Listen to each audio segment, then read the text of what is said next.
So, following the Houthi missile that have reached Saudi Arabia, so Saudi Arabia decided to take measure against this, and they have imposed an even stricter blockade of Yemen.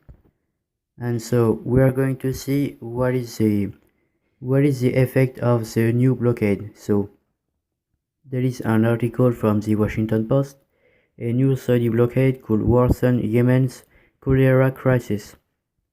The International Committee of the Red Cross said Tuesday it was unable to get clearance to ship chlorine tablets used to prevent cholera from Saudi Arabia into Yemen, where a massive outbreak of the disease has affected more than 900,000 people.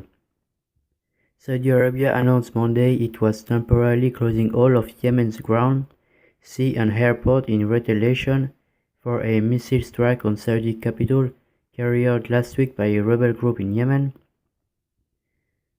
The Saudi government had vowed it to would quote take into consideration the delivery of humanitarian aid supplies. The United Nations on Tuesday urged the Saudi authority to reopen the air and sea seaport, fearing the blockade would sharply exacerbate an already dire humanitarian crisis in a country that has suffered through more than 2 years of a civil war, according to Reuters news agency. So, in addition to the cholera epidemic, roughly 7 million Yemeni are on the brink of famine, aid workers said. The blockade was part of the continuing fallout from an escalating confrontation between regional rival Saudi Arabia and Iran that has reverberated across the Middle East in recent days but landed especially hard on Yemen, the Arab world's poorest country. So in 2015, Saudi Arabia have launched a military operation against the Houthi in Yemen. They are Shia rebel, so that means that they are close with Iran and Hezbollah and the Shia militia in Iraq and the Syrian government. So they have taken vast swaths of territory because they say that they are oppressed by the Yemeni government, that they are bad treated, and so they have launched a military operation, and it worked. It worked. They have taken the capital, the city of Aden, which is a very important city that are on the border. And this is important for commerce. Like you need this city because that is very strategic. They also have taken a Bab el Mandeb, which is the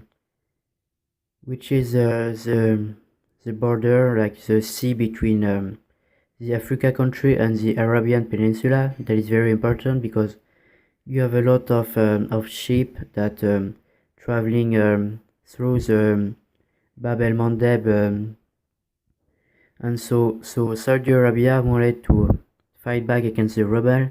They didn't want the rebellion to expand, so they have launched a military operation in 2015, and they was able to retake Aden, which is a very important city, but they are still not able to retake Sana'a, which is the capital, so they are still under the rebel control. And right now the government is not winning. The Yemeni government and Saudi Arabia, they are not winning. They do not have any progress. In fact, the only thing that happened in Yemen basically is that you have Al Qaeda, which is the country which they are controlling the most territory. It's Yemen, and they are actually in Yemen, and they're controlling like 40% of the country. And so I think I would want to focus on them instead, because like I'm not saying that the rebels are good, because they are not. Like they're using child soldier, they don't care about killing civilians. That's why they have launched a missile on Saudi Arabia on a populated area. So I'm not saying that they're good, but they're still better than Al Qaeda that are in the east of Yemen. So you have a big humanitarian crisis in Yemen, and 7 million people are on the brink of starvation. So that is the worst humanitarian crisis in the world, if I'm not mistaken. It's even worse than Syria. So think about that. In Syria, you have also a humanitarian crisis, and what is very weird about Syria is that you have the West saying that they need to intervene because of a humanitarian crisis, but they did not say anything about the humanitarian crisis in Yemen. That's the double standard.